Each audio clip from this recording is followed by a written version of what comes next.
Dear students, आज के इस वीडियो में हम जो डिफरेंट पैकिंग स्ट्रक्चर्स थी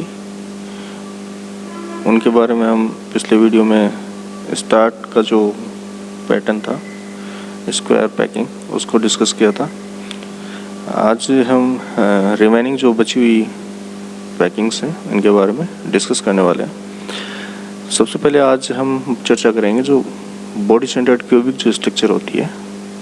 इसमें हम यदि बात करें तो यहाँ पर जब इससे पिछले वाले वीडियो में हमने क्यूबिक जो स्क्वायर पैकिंग है इसके बारे में बात की थी, तो उसमें हमने देखा था कि जो स्फीयर होते हैं, एक लेयर के स्फीयर और उसके जस्ट ऊपर दूसरी लेयर के स्फीयर जब हम रखते हैं तो एक जो कॉन्टैक्ट में जो स्फीयर होते हैं उनके सेंटर्स जब हम मिलाते हैं तो एक स्क्वायर स्ट्रक्चर हमें प्राप्त होती है। तो इस प्रकार की जो पैकिंग है उसको हम स्क्वायर पैकिंग के नाम से जानते हैं। और जब इसी में जो बीच में जो सेंटर होता है दोनों लेयर के बीच में, उसमें यदि उस स्पेस में यदि कोई आयन प्रेजेंट हो तो हम अब इस स्ट्रक्चर को एक नया नाम देते हैं जिसको बोलते हैं बॉडी सेंटर्ड क्यूबिक। इसके पैकिंग फ्रैक्शन की बात करें तो इसका पैकिंग फ्रैक्शन वैल्यू होती है वो 68% होती है। मतलब टोटल जो स्पेस है, वॉल्यूम है, इसका 68% है वो आयंस के द्वारा ऑक्यूपाइड रहता है और जो रिमेनिंग 32% जो वॉल्यूम है वो वैकेंट रहता है। तो इस प्रकार की जो स्ट्रक्चर बनती है इसको हम बोलते हैं बॉडी सेंटर्ड क्यूबिक, जिसमें जो चार जो आयंस है वो नीचे वाली लेयर के और चार ऊपर वाली लेयर के और बीच में जो स्पेस है वहाँ पर आयन ऑक्यूपाइड रहते हैं। तो इसको हम बोलते हैं body centred cubic structure. Further हम बात करें हेक्सागोनल पैकिंग की, तो हेक्सागोनल पैकिंग में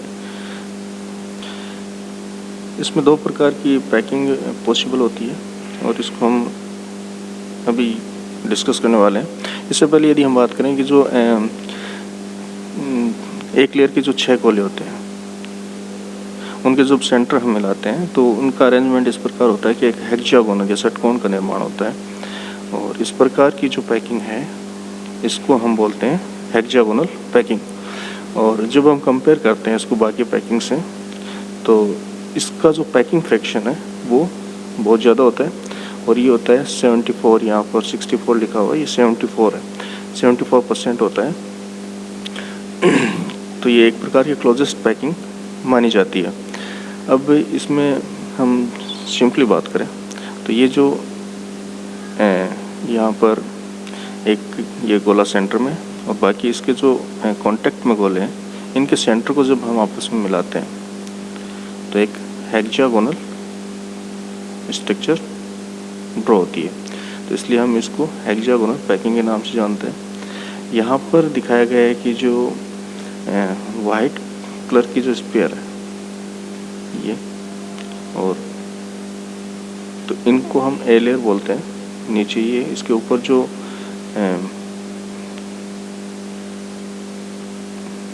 दूसरी बी लेयर अरेंज करें इस प्रकार से कि इनकी बिल्कुल ठीक ऊपर ना होकर 3 स्फीयर के बीच में जो स्पेस बना है वहाँ इसका सेंटर रखें। तो हमारे पास जो दूसरी लेयर है वो इस प्रकार से हम इसको अरेंज करेंगे। और यहाँ पर जब तीसरी लेयर अरेंज कर रहे होते हैं तो उसके बेसिस पे जो एक अंतर कर पाते हैं हम दो प्रकार के हेक्सागोनल पैकिंग में, वो थर्ड लेयर के बेसिस पे होता है। यदि मान लीजिए ए लेयर ये है, बी लेयर ये है और यहाँ पर हम वापस ए लेयर रिपीट करते हैं तो ये एक पैटर्न है, एक पैकिंग है अलग तरह की जिसको हम बोलते हैं ए बी पैटर्न। और यदि यहाँ पर हम जो नई लेयर जो आएगी वो यदि ए टाइप की ना होकर एक डिफरेंट टाइप की हो तो हम उसको बोलते हैं सी। जैसे मान लीजिए यदि हम यहाँ पर यदि अरेंज करना चाहें तो अब ये जो ब्लैक स्पॉट है इनको सेंटर मानते हुए हम स्फीयर को या आयन को है वो अरेंज करेंगे। तो वो यहाँ होगा, दूसरा होगा यहाँ पर होगा, तो इसको एक हम सी लेयर के नाम से कहते हैं। तो ये जो पैटर्न एक बनेगा हेक्सागोनल पैकिंग का वो ABC टाइप का होगा। तो इस प्रकार ये 2 प्रकार के पैटर्न होते हैं, पैकिंग होती है। एक तो होती है AB टाइप और एक होती है ABC टाइप।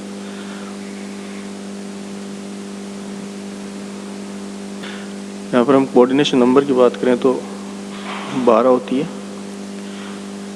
और जो पैकिंग फ्रैक्शन वैल्यू है वो 64% होती है। ये देखिए, ये जो एक हेक्सागोनल जो क्लोजेस्ट पैकिंग का जो एक एग्जांपल स्ट्रक्चर दिखाई गई है, ये AB पैटर्न का होता है और इसको हम सिंपल हेक्सागोनल क्लोजेस्ट पैकिंग बोलते हैं, HCP। तो ये जो हेक्सागोनल क्लोज पैकिंग है इसमें जो A लेयर है ये नीचे वाली है, B लेयर जो आएगी वो आएगी इस प्रकार से कि जो A लेयर के जो स्फीयर है इनके बीच में जो स्पेस बना है उसके सेंटर पे नेक्स्ट जो लेयर है उसका स्फीयर उसके सेंटर को इसके सेंटर में मिलाते हुए रखते हैं। जैसे इस प्रकार हम बात करें कि ये जो इनके नीचे वाली जो A लेयर है इसका स्पेस सेंटर या वैकेंट सेंटर है वो ये है, रिक्त जगह बीच में स्पेस, और स्पेस का सेंटर वो ये है। तो हम जो B स्फीयर रखेंगे तो B स्फीयर का जो सेंटर है वो इसके सेंटर पर रखेंगे और उसके बाद में वापस वही A जो है लेयर उसको रिपीट कर देंगे। अब जो नेक्स्ट आएगी तीसरी लेयर वो उसका स्फीयर यहाँ, फिर यहाँ, फिर यहाँ, मीन्स A लेयर है वो दोबारा रिपीट हो जाती है। तो इस प्रकार की जो स्ट्रक्चर है इसको हम AB स्ट्रक्चर भी कहते हैं।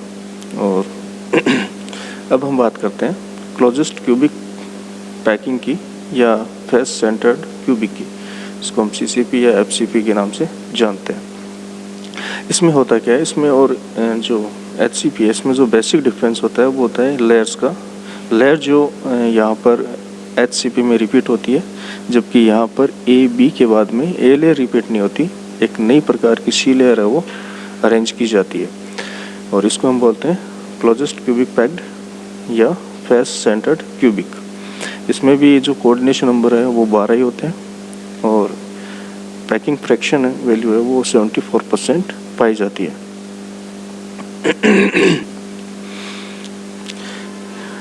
ये जो स्ट्रक्चर दिखाई गई है ये FCC या CCP का है। इसमें हम बात करें कि जो यहाँ पर ये जो लेयर है वो A लेयर है, उसके बाद में हमने B लेयर रखा, उसके बाद में C लेयर है वो डिफरेंट है, A से डिफरेंट है नेक्स्ट लेयर, तो इसको हम C लेयर बोलते हैं। और यदि हम स्टार्ट में जो स्ट्रक्चर दी गई है उससे ज़्यादा अच्छे से समझ में आएगा। यहाँ पर जो ये A लेयर है जो थोड़े डार्क सर्कल में जो स्फीयर शो किए गए हैं, गोले दिखाए गए हैं, ये B लेयर के हैं। अब यदि हम C लेयर की बात करें तो C लेयर जो ये ब्लैक स्पॉट दिखाए गए हैं जो कि A और B दोनों के बीच में एक स्पेस के सेंटर है। तो इन सेंटर्स को हम यदि नेक्स्ट लेयर के स्फीयर का सेंटर यहाँ मिलाते हुए इनको यदि अरेंज करें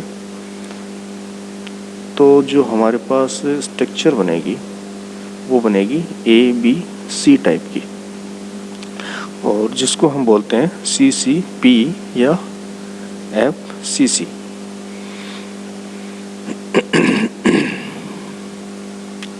अब हम बात करते हैं कि क्रिस्टल जो स्ट्रक्चर होती है इसमें एनाइन और कैटाइन दोनों पाए जाते हैं।